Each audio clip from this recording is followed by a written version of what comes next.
Green hydrogen, green ammonia. ఎప్పుడైనా సరే green వచ్చింది అంటే మీనింగ్ ఏంటి అంటే ఎన్విరాన్మెంట్కు నష్టం కాకుండా, ఎన్విరాన్మెంటల్ ఫ్రెండ్లీ. ఇక్కడ CO2 రిలీజ్ కానటువంటి టెక్నాలజీని దేన్నైనా గ్రీన్ అమ్మోనియా, గ్రీన్ హైడ్రోజన్ అంటాం అన్నట్టు. మళ్ళీ మనకు హైడ్రోజన్ మిషన్ అనేది ఈరోజు స్టూడెంట్స్ అడిగారు, దాంట్లో చెప్పుకుందాం. గ్రీన్, గ్రే హైడ్రోజన్ అవన్నీ చెప్పుకుందాం.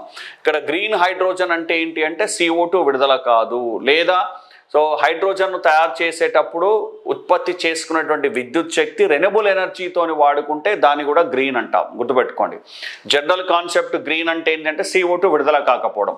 లేదు, కొన్నిసార్లు CO2 విడుదల అవుతున్నా ఏంటి అంటే ఇక్కడ మనము దానికి ఉపయోగపడేటటువంటి ఎనర్జీ ఎక్కడి నుంచి తీసుకుంటున్నాము అంటే రెన్యూబుల్ ఎనర్జీ రిసోర్సెస్ నుంచి వాడుకుంటాం. రెన్యూబుల్ ఎనర్జీ, సౌరశక్తి అంటే సోలార్ ఎనర్జీ, విండ్ ఎనర్జీ, వీటి నుంచి ప్రొడ్యూస్ చేసినటువంటి ఎలక్ట్రిసిటీని ఒక టెక్నాలజీలో వాడుకుంటే దాన్ని మనం గ్రీన్ అనొచ్చు. ఇక్కడ గ్రీన్ హైడ్రోజన్ అంటే ఏంటి అంటే హైడ్రోజన్ను తయారు చేసేటప్పుడు ఉపయోగపడేటటువంటి ఎనర్జీ ఎక్కడి నుంచి తీసుకుంటున్నామంటే రెన్యూబుల్ ఎనర్జీ నుంచి తీసుకుంటున్నాం, దాన్ని గ్రీన్ ఎనర్జీ అంటాం. గ్రీన్ అమోనియా సేమ్, అమోనియా తయారు చేసేటప్పుడు కావలసినటువంటి విద్యుత్ శక్తి మనం దేని నుంచి తయారు చేసుకుంటున్నామంటే రెన్యూబుల్ ఎనర్జీ నుంచి తయారు చేసుకుంటున్నాం. అంటే సోలార్ పవర్ని, విండ్ పవర్ను ఉపయోగించి అమోనియా తయారు చేస్తే దాన్ని గ్రీన్ అమోనియా అంటారు, అది గుర్తుపెట్టుకోండి.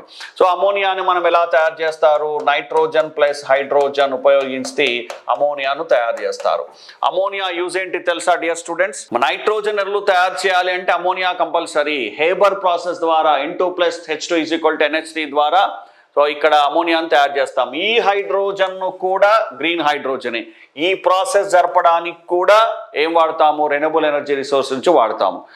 ఆంధ్రప్రదేశ్లో కూడా గ్రీన్ అమోనియా ఫ్యాక్టరీస్ ఉన్నాయండి. సో నాకు పేరు గుర్తుకు రావట్లేదు. గ్రీన్ అమోనియాను ఉత్పత్తి చేసేటటువంటి పరిశ్రమలు కూడా ఉన్నాయి ఆంధ్రప్రదేశ్లో. సో అది green hydrogen, green ammonia policy ఉంది. ఓకే, అదే స్టెప్ 1 నేషనల్ హైడ్రోజన్ మిషన్, ఇది చెప్పుకుందాం తర్వాత.